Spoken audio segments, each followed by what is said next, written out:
Well, in the 12 years that I've had the privilege of being the CEO at Grace Med, we've started from a very fledgling organization that almost closed its doors way back in 2004 to one that's the largest provider of primary care services in South Central Kansas. Last year we provided care for over 36,000 unduplicated patients, which is about 10% of the population of Wichita itself. And so that in itself has been exciting to see how God has allowed us to grow. He's brought great doctors, dentists, managers, support people to this ministry. And also He's given us the financial resources that we've been able to expand our footprint in the community so that we now have clinics in almost every quadrant of the city of Wichita. Well, Grace Med provides quality primary care, dental care, and vision services for people that are primarily uninsured or underinsured in the greater South Central Kansas area. The significance is the fact that as a Christ-centered ministry of the church, we use the platform of health care to not only provide great physical care, but great spiritual care as well.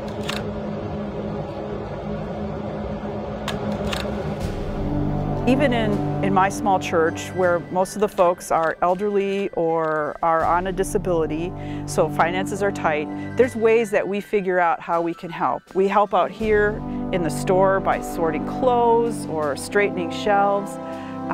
We do Operation Christmas Child boxes all through the year where the littlest kid to our 93-year-old oldest member can participate in that. There's always something. You just might have to be a little creative to figure out what it is, but there's always something everyone can do. One of the things the Army taught me was to be very organized. And I am very organized, and that really helps when you're trying to do the myriad of activity that we have here and the situation of all the different people and trying to keep it straight and trying to keep grants straight and budgets straight and the church straight.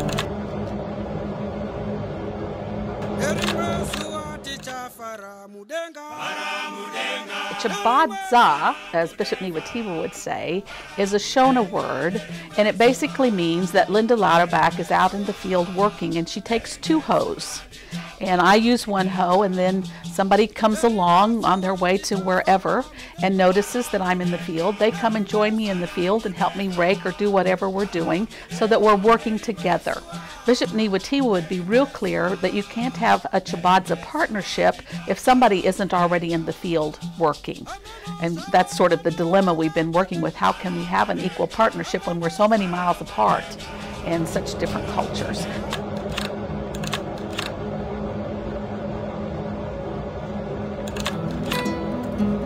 The church is growing so much in places like Africa and developing areas of the world.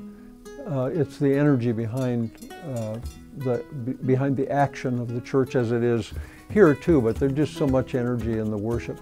And then also in relationship to children and trying to take care of the needs of children.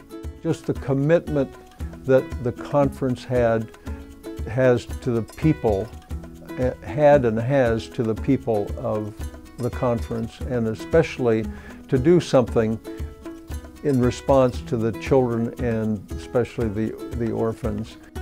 I was in a church that I regularly go to. Every time there's a children's sermon, there's a bucket for change for the kids to bring for nickels for Nigeria. Obviously, some people bring more than nickels.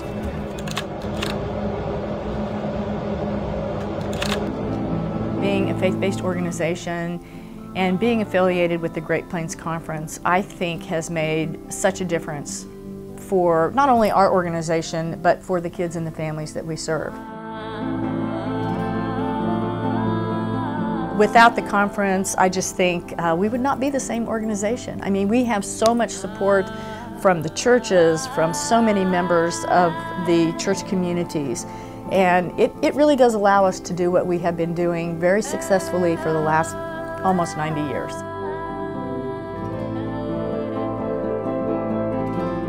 We have about 250 foster homes that we support throughout the state of Kansas. And I can assure you that any one of those foster parents would be happy to talk with anyone that may be interested in learning more about becoming a foster parent. We have staff that are readily available to talk to anyone that would want to learn more about fostering. I think that what I hear from foster parents oftentimes is what they get out of it is way more than probably what a child even would get out of that.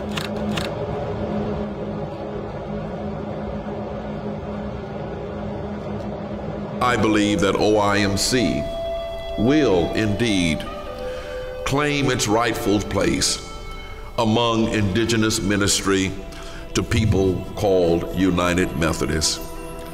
I believe that one day OIMC will be that uniting force that Native American ministries and congregations through the United Methodist Church and the nation will rally around and come to. I believe that OIMC will raise up a new nation of gifted, qualified leaders that will change the course of how ministry is done among Native people.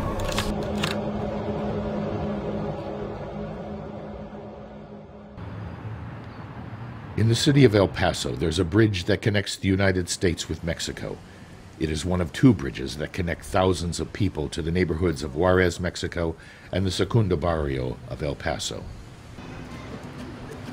For those who must cross over from Juarez for education, the bridge is a daily connection to safety, security, and the promise of a meaningful education. It is over the bridge and border crossing that the children of Juarez must travel each day in order to reach the small United Methodist Preparatory School nestled in the heart of Secunda barrio. The Lydia Patterson answers the call to ministry as a safe haven from drug-related violence and poverty.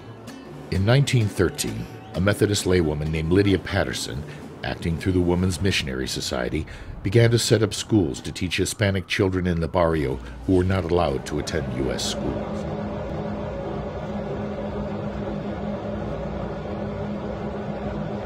United Methodist Open Door was started in 1965 by a group of clergy and laity in the United Methodist Church that wanted to address the needs of the poor in the inner city. But we've grown way beyond that. We've grown into 11 counties in South Central Kansas, as well as the bulk of it in Wichita. We're about sharing God's hospitality to those who are hurting and homeless and in need. With your help as a conference, we help, and its jurisdiction, we help those who are in need of the most basics of life, not only about physically, but also about spiritually and sharing God's hope.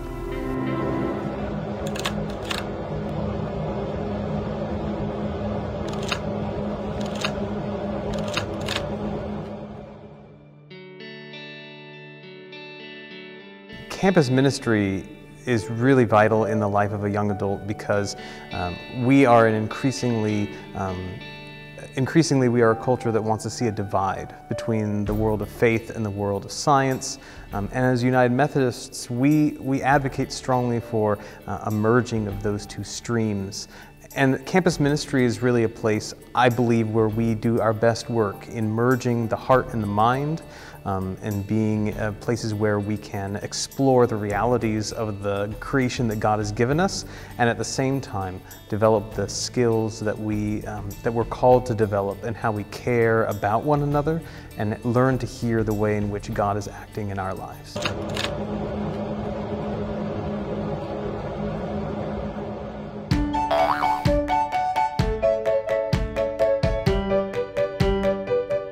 I think camping ministry is very important from the aspect of a parent and also as a pastor. All of us has probably been to a retreat of some sort, and when we come back from that retreat, we have been changed either just by the group that we went with or individually by the conference itself. And so when we can go to camp, it's an opportunity to take our kids, whether it's in the family or the church, to a retreat basically, where they can go throughout the week and deepen their faith in Christ, and they come back changed almost every time.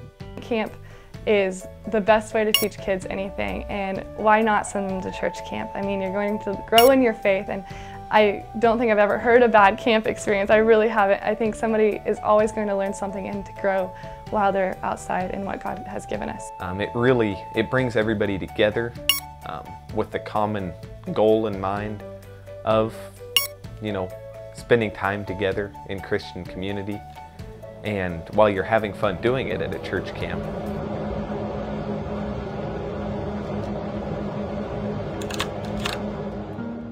This church has a history of being very loved, and actually it was a few miles from here in an area that flooded.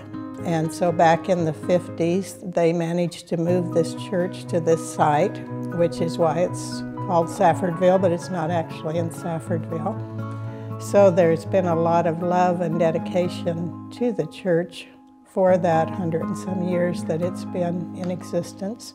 And I feel like that the scripture talks about the witness of those who've gone before us, that we do have that witness, and even if you want to call it that, presence of those who've gone before.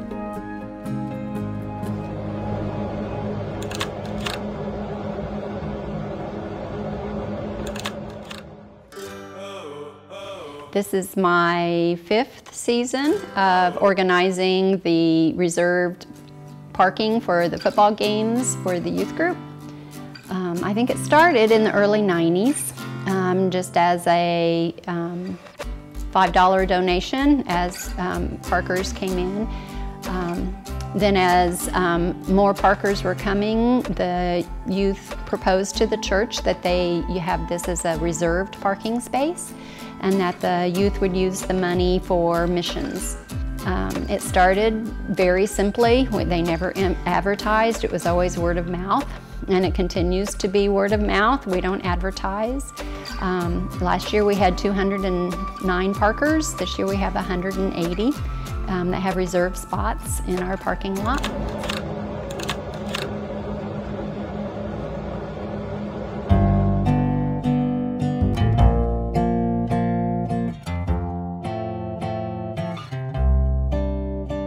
Life here can be as crazy as you want it to be. Sometimes it's very challenging to not get consumed with all the things that you have to do on a farm. You have to pace yourself and have a priority list. I think it's great to be out in the open, to be out in God's creation and to be in the peace of it. I have cattle, so I get to see new life being born in the winter. And it's very humbling to be there when a new calf is born and to see it to survive and to do well, and its mom take care of it in nature. What makes my life complete is just my family and God, and trying to stay humble and grounded and do whatever it is that He's called me to do, which I'm still working out every day.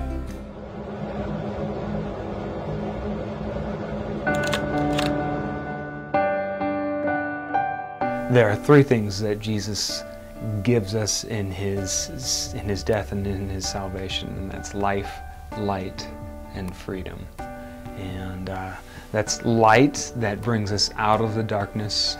That's life that fills us with His life beyond just living for ourselves or living for our own interests. And it's freedom, and it's freedom from addiction, freedom from just a lot of really powerful things that would otherwise drag us into slavery. And one of the things that we see that Jesus taught all along the way is that His unconditional and incomprehensible love is there for each and every one of us. However, we see this again and again in the Gospels, and we have to really embrace it as a beautiful thing, that Jesus He says, I love you right where you are, but I don't want to leave you where you are. I want to take you to this powerful you that you've never imagined of being. So that means that we have to change. We have to be willing to be convicted about who we are, to let go of some of the stuff that we think is really important and follow Him into that new life.